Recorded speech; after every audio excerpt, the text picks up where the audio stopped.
80 tahun lalu, Arthur menulis panduan lapangan tentang banyak peri yang dia temui. Tiba-tiba sebuah kekuatan menyapu seluruh tanah. Tidak lama muncul monster yang ingin mencuri buku itu. Demi melindungi anaknya, Arthur dikelilingi oleh monster. Sekumpulan peri angina mengelilingi kaki Arthur dan membawanya menghilang. Buku itu pun menghilang sepanjang sejarah.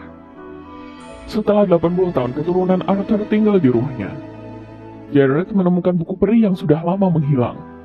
Dia membukanya dan sebuah kekuatan kembali menyebar keluar. Monster jahat pun muncul karena merasakan bau buku. Esoknya, berdasar apa yang tertulis di buku, Jared memberikan biskuit madu untuk menenangkannya. Saat tahu Jared membuka bukunya, dia marah langsung melemparinya barang. Dia berkata pada Jared, jika monster jahat mendapat buku itu, maka dia akan menjadi makhluk paling kuat di dunia. Maka nanti semua peri dan manusia akan dibunuh. Sekarang mereka harus di dalam lingkaran pelindung untuk mengamankan diri dan buku itu. Simon yang tidak tahu apa-apa, berjalan keluar lingkaran mencari peliharaannya. Lalu Simon langsung ditarik oleh goblin. Jared menaruh batu berlubang ke mata, akhirnya bisa melihat mereka. Dia yang tidak takut langsung ke perkemahan goblin. Jared tidak sengaja menyelamatkan sebuah momok. Untuk berterima kasih, dia memberi kekuatan melihat untuk Jared tanpa batu. Sekarang dia bisa melihat goblin tanpa batu. Kumpulan goblin mencari buku itu di tubuhnya, tapi tidak menemukan apapun. Jared langsung menarik adiknya ke arah rumah. Sekumpulan goblin mengejar mereka. Simon tertangkap salah satu goblin dan dilukai. Untungnya, Jared cepat tanggap langsung menariknya. Mallory juga keluar dari lingkaran. Dia tidak dapat melihat goblin. Sama sekali tidak sadar bahaya di depan mata. Mallory mengambil batu ajaib dan memakainya. Dia melawan mereka dengan pedang anggarnya. Untungnya dia masuk ke dalam lingkaran. Sekarang semua goblin mengumpul di luar. Mereka sepenuhnya mengelilingi sekitar rumah. Mallory mengusulkan ide untuk memberi buku itu pada mereka. Tapi Timbaltek menentang ide itu.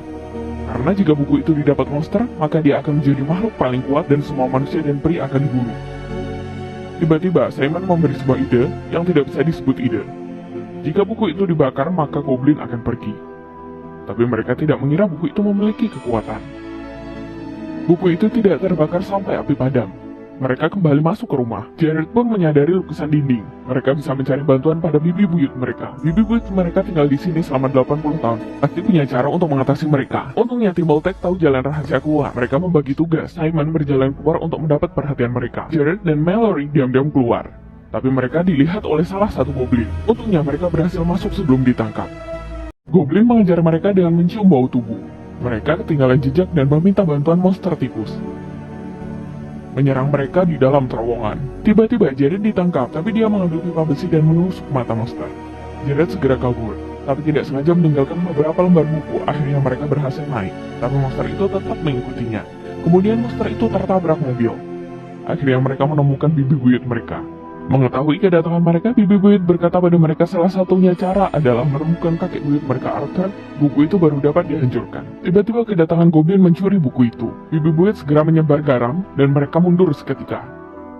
Simon yang di rumah membuat bom tomat yang diarahkan oleh Timbaltek. Mereka tidak tahu goblin yang mendapat lembaran buku sedang menghancurkan lingkaran pelindung. Mereka dalam bahaya. Jared membaca mantra di buku dan mendatangkan peliharaan kakek buyut namanya Griffin. Mereka pun naik ke tubuh Griffin dan terbang di udara. Dengan bantuan Griffin, akhirnya mereka berhasil datang ke alam peri. 80 tahun berlalu, wajah kakek buyut tidak berubah. Dia tidak sadar waktu yang dihabiskannya. Sampai Jared menceritakan semua yang terjadi. Akhirnya dia tahu bahwa selama ini dia dibohongi oleh peri. Suara mereka membuatnya tidak merasakan waktu berjalan. Jared meminta kakek buyutnya menghancurkan buku itu. Tapi buku itu diganti oleh Timbaltek. Sekarang mereka harus pulang ke rumah dan mencegah monster mengambil buku asli. Di bawah bantuan kakek, mereka berhasil pergi dari alam peri. Saat sampai, mereka melihat kumpulan goblin sedang menghancurkan lingkaran pelindung. Mereka pun bersiap-siap. Bulan pun terbit, dan lingkaran itu dihancurkan. Goblin segera menyerang ke dalam rumah. Melihat kemunculan goblin, Jared segera melempar bom tomat. Goblin semakin banyak. Mereka tidak dapat menghadapinya dan bersembunyi di kamar. Tiba-tiba monster jahat muncul. Mereka pergi ke dapur, meletakkan semua tomat di dalam mesin panggang. Menunggu monster membawa goblin kemari, Jared meledakkan oven. Ledakan tomat berhasil membunuh semua goblin yang ada di sana. Kemudian ayah mereka datang. Jared langsung tahu itu samaran monster. Jared segera kabur ke atap rumah. Melihat monster semakin mendekat, dia terus manjat ke atas. Jared terpeleset dan menggantung di atap rumah. Mulgaret bersiap membuat jebakan. Jared melempar buku itu. Monster berubah menjadi gagak dan mendapat buku itu. Tapi dia dimakan oleh Mulgaret. Monster berhasil dikalahkan. Paginya, kakek buyut mereka datang ke hadapan anaknya dengan bantuan peri. Akhirnya mereka bertemu setelah 80 tahun. Waktu mulai berputar. Anaknya kembali menjadi umur 6 tahun. Mereka pun pergi dalam bantuan peri dan menuju ke alam peri. Cerita selesai. Saat Highmore mendapat casting dari film ini, dia sedikit terkejut. Dua pemeran tidak mudah untuk diperankannya. Tapi imajinasinya sangat luar biasa. Dan penampilannya membuat editor tercengang.